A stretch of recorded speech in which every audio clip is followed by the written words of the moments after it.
He's arrived! A while ago. I've had him for a couple months now.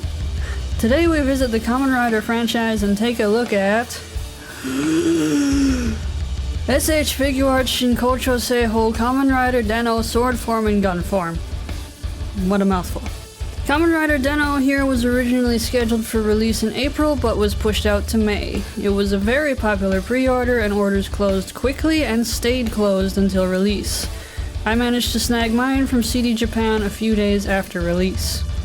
Like the other SS Kamen Rider releases, Den-O got a much needed update to his sculpt. He looks more like a miniature version of the suit rather than a boxy thin toy. I'm breaking form here and discussing accessories sooner. Seems to make more sense, so I might keep it this way. We get 2 heads, one for sword form and one for gun form.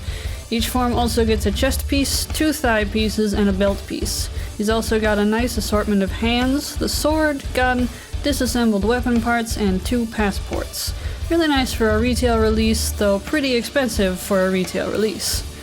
And back to Sculpt. This is just all around nice to look at. The sculpt is very detailed, especially the heads and chest pieces. Swordform's head has very intricate sculpting for the gold line running down the middle. The gunform chest piece has opalescent parts that really pop.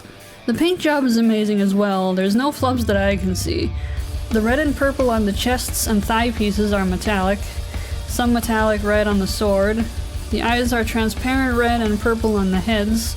And we have the same transparent colors for the belt pieces. All the silver paint is metallic. I'm pretty sure it would just be gray otherwise. The white appears to be pearly and looks really nice. Even the tiny little jewels on the heads are a nice metallic green. The gold is superb and really pops out. The black paint is the only matte paint and provides great contrast to everything else. The decals on the weapons and passports I believe are stamps and they look swell. On to articulation and part swapping.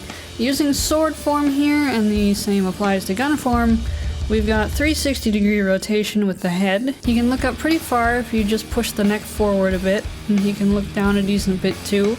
The shoulder guards are movable, same on gun form, though restricted by the protruding chest plates. We have several joints in the arms for maximum posability, slight ab crunch that's restricted by the chest plates in the front. The weapon holders on the belt can rotate.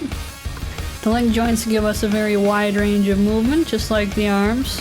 On to part swapping. The thigh pieces are straightforward. There are 2 slots in the legs that the pieces connect into. A little bit finicky, you need to be very precise when attaching. For swapping chests and heads, I found it's easier to just plop off the entire upper half of the body and pull the chest piece off from the bottom bit. They're pretty resistant, but this method doesn't use nearly enough force to break the parts and avoids paint chipping with the very vague pictorial explanation in the instructions. The head pieces have a notch sticking out that both connects to the chest and makes it easy to just slide out of its own slot, or you can just push from the back of the head. Then it's easy to just slide the other head into place, pop the chest on, and give him his legs back. For some reason, the red belt piece is really hard to take off, but those have 4 small pegs to loosen up. Each piece also has a small bit of translucent plastic denoting the top. There's also a slot in the belt, and as I mentioned, the thigh plates are very particular about placement so they don't just fall off. So that's my decently exhaustive review of the new Figuarts Kamen Rider Den-O. I absolutely love this guy, and he's a strong contender for my figure of the year. Unfortunately, many other people think the same, and he's just kinda gone everywhere. If you do find him and are even slightly interested, snatch him up.